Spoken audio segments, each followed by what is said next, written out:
little daily mobility routine, and I mean daily, so try and do this as much as possible. A lot of these you're familiar with. The first is our windscreen wipers, arms nice and wide, feet nice and wide.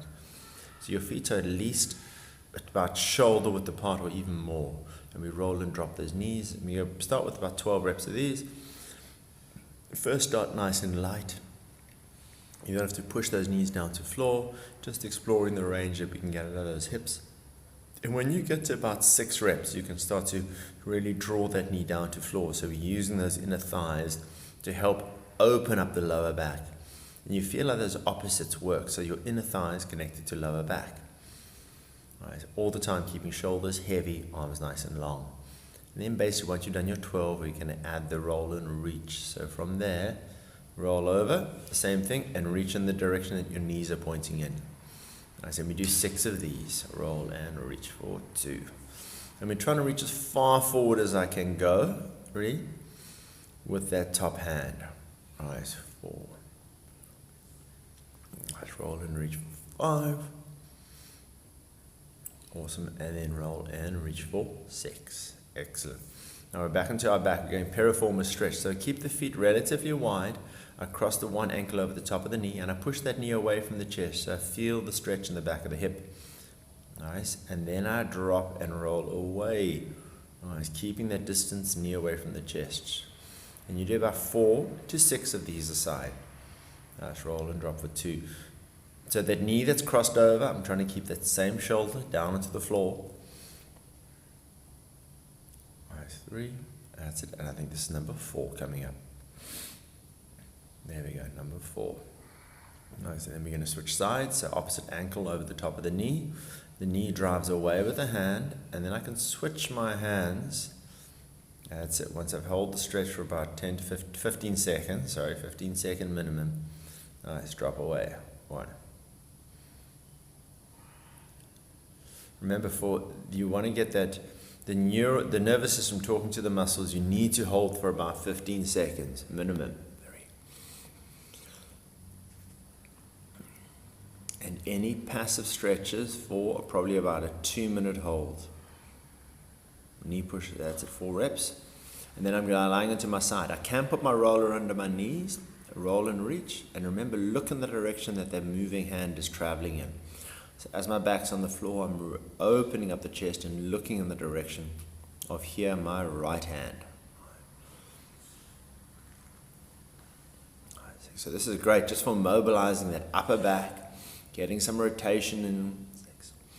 Remember, mobility is if we don't practice it, your body limits the range of movement that it can move into. So we move on to the opposite side, yeah? So every day I've got to lubricate those joints. Try and get the synovial fluid moving into those intervertebral discs, into the shoulders, into the neck, into the hips, ankles and knees as well. It's like the old rusty gate analogy. If your well-oiled gate will never rust, so you want to keep that gate well-oiled. Nice. Good, and as you saw in that last one, I hold the last position. The next one's our cow cat stretch, so 4-point kneeling, pushing off the floor with the shoulders. Nice, keeping the chin tucked into the throat, round into that lower back, drop the chin down to the chest, and then always just back up to neutral. So don't lift your line of sight higher than my hands. Especially when you're sitting at the desk working, we tend to extend the neck too much. So we work into a lot of sort of lordosis into the neck, and we want to try and avoid that. Keep a neutral neck. Let the movement be focused more on my back. And you want to keep drawing the chin into the throat chair as you back into that neutral position. And remember, shoulders pack away from the ears. That's it. The next one's going to be a kneeling lat stretch. So I think we've done this before. You're going to reach through hand to opposite side of the mat.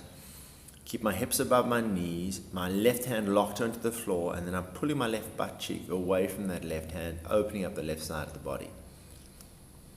So my forehead can be resting on my forearm here, or my wrist or hand. Good, and then I'm going to change side. Once again, we hold for about 15 seconds. Right hand locks onto the floor, does not move. Bum pulls backwards away, creating that traction.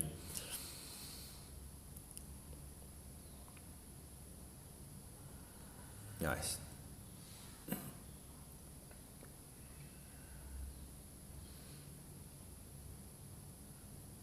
Okay, and we do 4 of these, so 2 per side.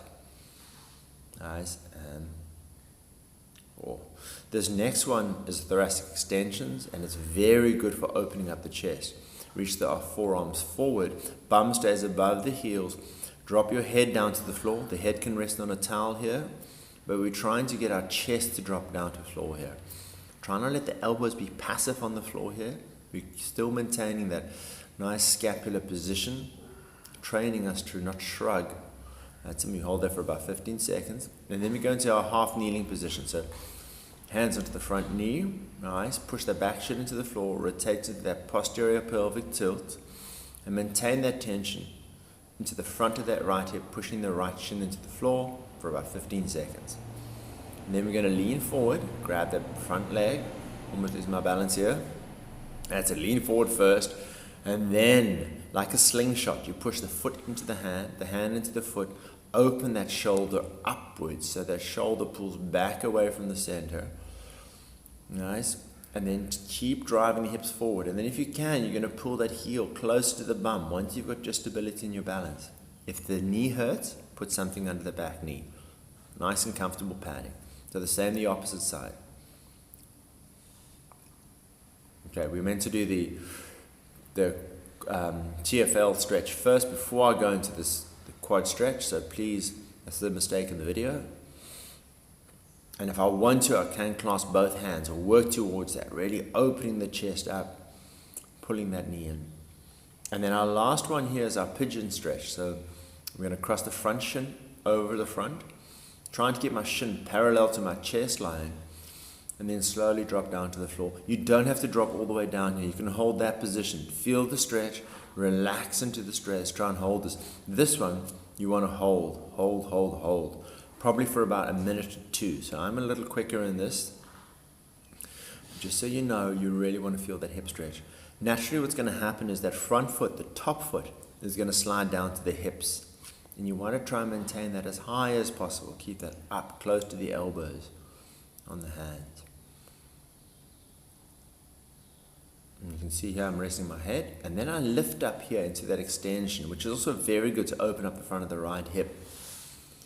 Good, and then you're going to change sides. Nice, shin across, forward, chest down. That back leg reaches backwards, and I'm trying to trap my right foot here, to keep it from sliding down to the hips. Okay, so shin up, nice, and then take so the hip of the straight back leg, you want to take that down to the floor.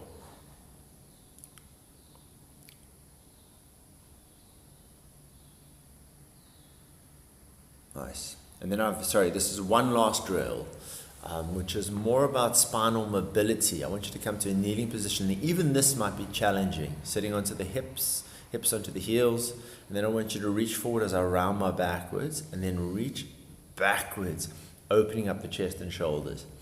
So this is spinal extension, and then I'm going into flexion. So my tummy pulls inwards, I reach away from those hands, a bit like gunslinger that we do.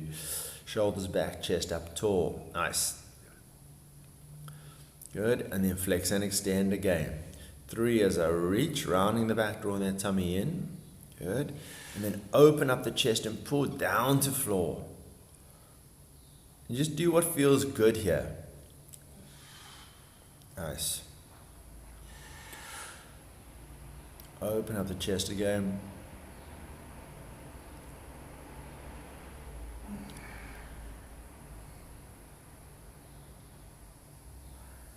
That's it.